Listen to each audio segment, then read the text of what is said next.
Good morning, good afternoon, good evening, good wherever you are.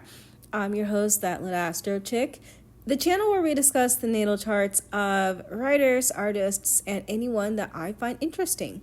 So I have been recording natal chart readings on my voice recorder, and I just have not posted them anywhere. And I need to post those, but I do want to flesh out my channel and just add more content just to get used to reading more natal charts.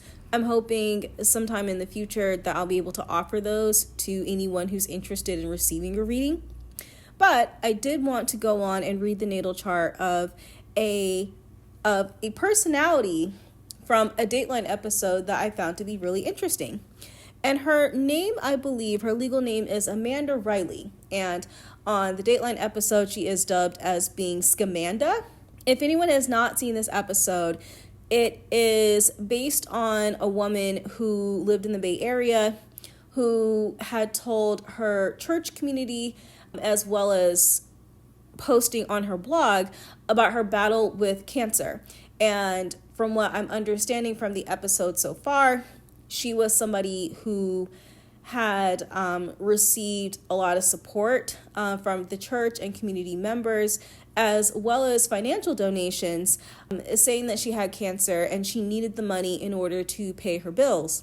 But then it turned out that this was actually a really big lie, and she did not have cancer at all. So I was wondering, I know that I need more content. Let's just go ahead and knock this natal chart out right now. So now that it's fresh in my mind, I could just go ahead and do one. So based on the information that I found online about Amanda Riley, she was born on June 24th, 1985 in San Jose, California. Don't have the birth time, so I just used a placeholder. What I have as far as her main is that she is a Cancer sun, Virgo moon.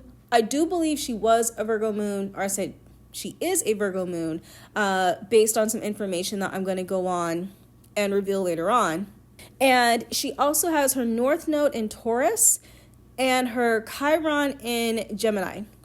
So looking at her chart in totality, because I was wondering how was she able to pull this off, so to speak.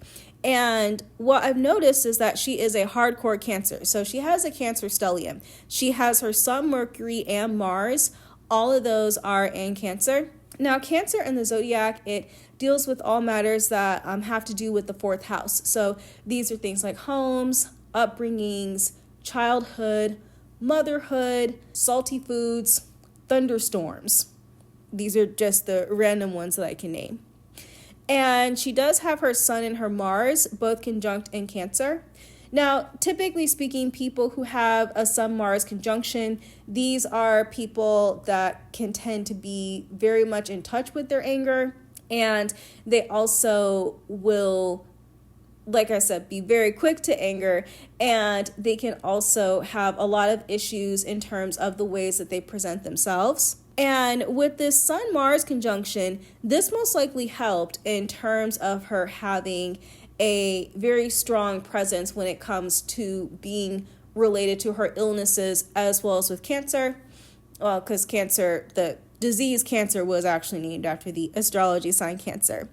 As well as having her Mercury in Cancer, that also points to her blog, because she kept a blog that was about documenting her cancer journey as well as the story for it. And Cancer in the zodiac also rules storytelling.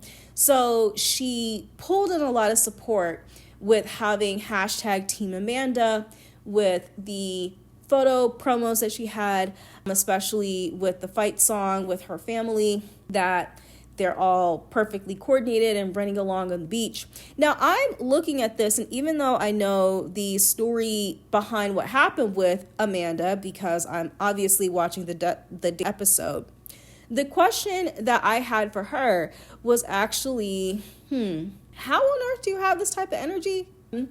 And I say that because to do all of this take a lot more energy than what I think Cancer would be able to do. And that to me would most likely point to something being a little bit of a lie. The other thing that I'm considering is the fact that her Mercury is running a quincunx to Uranus in Sagittarius. So Uranus in Sagittarius, it's going to refer to someone who probably has a lot of changes in terms of their ideals, their thoughts, their faith. And this was very much a faith-based story because she relied a lot on her community members as well as with her church in order to gather the donations. But that quincunx to me tells me possibly she could have been lying. That's one definite possibility that I see. The other aspect, and the reason why I say I believe that she had a Virgo moon, is because her Chiron is in Gemini. And Chiron in Gemini, well, Chiron in general will just refer to the Huchu asteroid. It refers to the ways in which we will have negative impacts in our lives. So for Chiron in Gemini, this could deal with somebody who could be losing community, who also may have an issue with telling the truth. And because I see that she has that moon square Chiron, this could point to someone who might be lying without a conscience. The other thing that I noticed with having that Virgo moon, Virgo also deals with health. So a possibility could be that when she was dealing with her health issues or this claim of the health issues is that this could have been done all as a form of expressing a lie. So that was the first thing that really did stand out to me. This also could have something to do with her writing. Now she does have her moon sextiling Mercury, and that is in Cancer. And this to me says that she was probably somebody who touched the hearts of millions of people, and that is something that the story on Dateline so far talks about, how a lot of the people in her community were moved through her. She had talked about how God was the reason as to why she was able to discuss her issues with cancer and how it brought her this beauty in life and how she was able to really live while having cancer. And cancer taught her about life, even though she was on the brink of death at any moment. Allegedly, well, I shouldn't say, well, yeah, allegedly, because it turns out that it is all a lie. So she is somebody who touched the hearts of a lot of people. And I think that this was a position that she was really able to take. And another reason for that is because she has her moon trining her Venus, which is in Taurus. So her Venus is actually attached to her North Node. And that to me says, because it's one of the big six that has the North Node, on one hand, it's like, oh, hooray. But on the other hand, it means that it's going to be a part of her life that will be very much unevolved and where it's going to be overactive, so to speak. So typically speaking, to have the nodal axis on the Taurus and Scorpio realm, this is going to point to someone who had a lot of past lives that were dealing with trauma that could have been dealt with obtaining resources in a way that could have been considered to be illegal or illegitimate.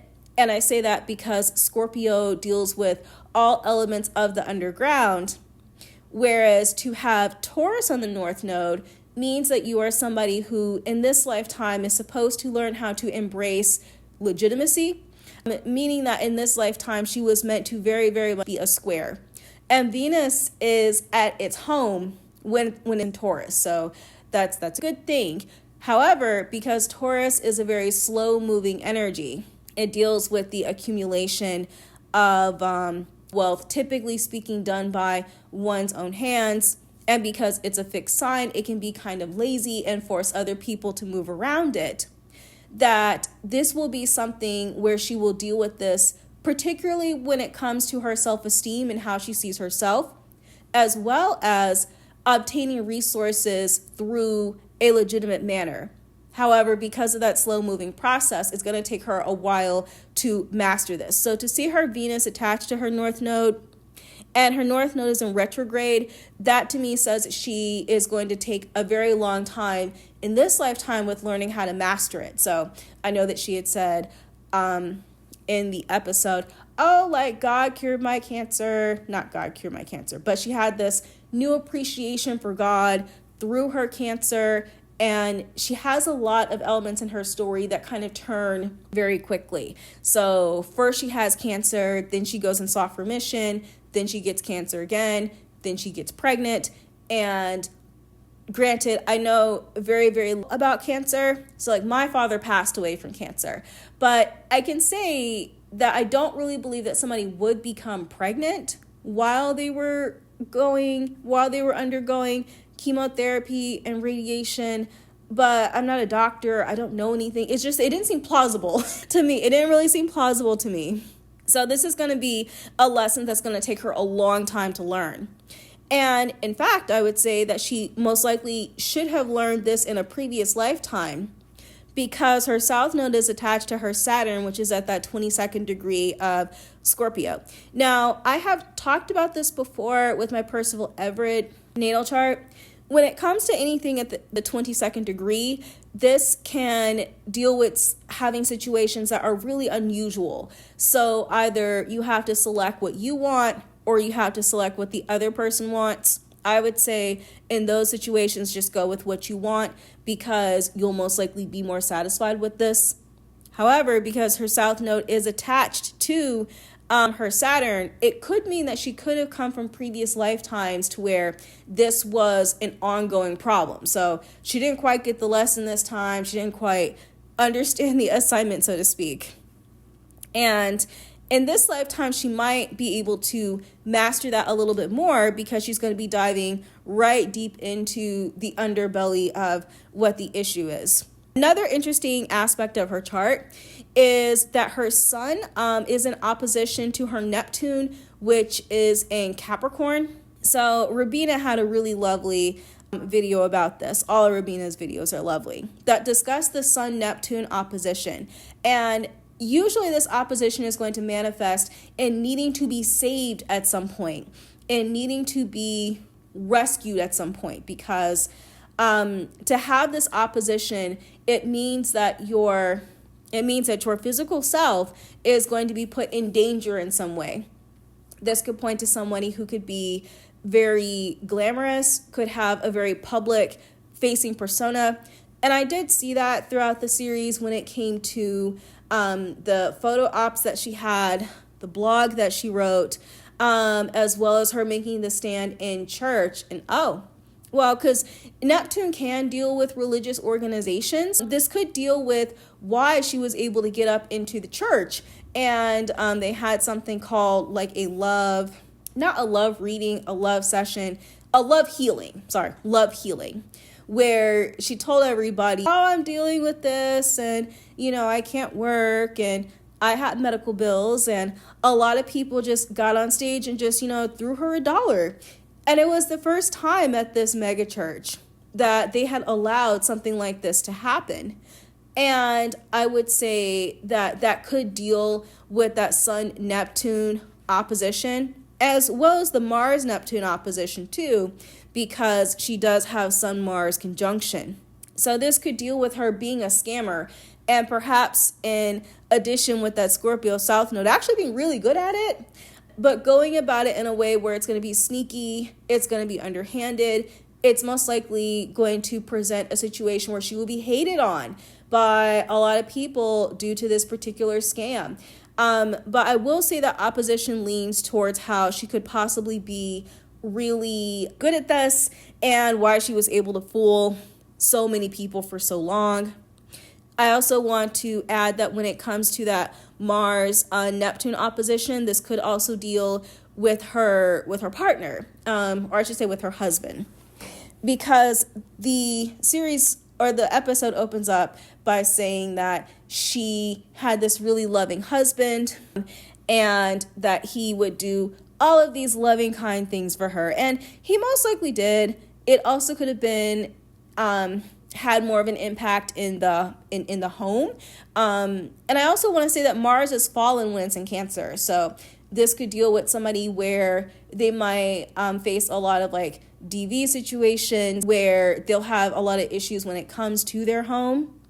But also this Mars-Neptune opposition could say that perhaps her husband could have been in on it, and this could have worked as being like a team sport. I'm also wondering when it comes to the Sun-Mars conjunction, if this could have dealt with a very volatile situation in the home and maybe people didn't know about it. That is just one of my interpretations that I would have of this. The other thing that I notice is that her Venus and her Saturn are in opposition to each other. Now, this opposition can point to somebody who could be a really, really person to like, be around long term, and perhaps this could be something that could have taken place within closed doors, or I should say behind closed doors. But with that Saturn and Scorpio, this will point to someone who has like a rather violent transformation throughout the rest of their lives. And I do think that she will have that. I think that this is most likely going to be the opening stages of this. And we haven't fully seen everything, as well. Another aspect that I notice is that she has her Chiron, and that is in opposition to her Uranus. So this could possibly point to having blow-ups or upheavals when it comes to some of the words that she says. This could either be her written word. This could also be the words that she speaks, the preaching that she does when it comes to the testimonies with the church as far as how God has led her to be this better person because of the cancer, yada, yada, yada, yada. Another aspect that I like to look at when it comes to people's natal charts is going to be, do they have anything that squares their nodes? And I usually try to look at natal charts from more of like a top-down picture. When it comes to the north and the south nodes, that nodal axis is going to talk about what your assignment is going to be in this particular lifetime. And if there are any squares to your nodes, those are areas in which you'll most likely see a lot of improvement and a lot of growth, but it can be something that can be possibly very painful. So her Jupiter does square her nodes because she has her Jupiter at that 16th degree of Aquarius. Now, the number 16 that breaks down to 7, that is once again going to deal with Neptunian energy, to where it could be very focused on lies, delusion, deception, deceit. And because she has her Jupiter squaring that Scorpio Saturn, this is going to point to an area where she will have a lot of issues when it comes to her public persona. This is going to be something that will be long term as far as a cross that she's going to have to bear. I'm also going to add that she has her Venus that also squares her Jupiter. And typically speaking with this hookup, these can be people to where they can be overblown when it comes to how they think about things. So they might think that they're always right about something, that their opinions matter more than others. And they can also push people away. And I do notice when it comes to that Jupiter and Aquarius, Aquarius deals with friendships. This could also point to the success that she could have had with her community groups, as well as on the internet, because Aquarius deals with the internet. So the way that she has attempted to resolve this problem due to this hookup in her chart is going to point to somebody who's going to be put on blast publicly on the internet. And that is exactly what happened to her, or what I can allude is going to happen to her when it comes to the second episode on this show. The other thing that I notice is that, now they're not conjunct, but they're running parallel, is that her Pluto is, it's also in the same sign as her South Node, which is in Scorpio. Typically speaking, when someone's Pluto is attached to their South Node, this is going to point towards people where they will end up being a really big problem for other people. And unfortunately, that has been what has happened to Scamanda. And now we're just kind of starting to see all of this.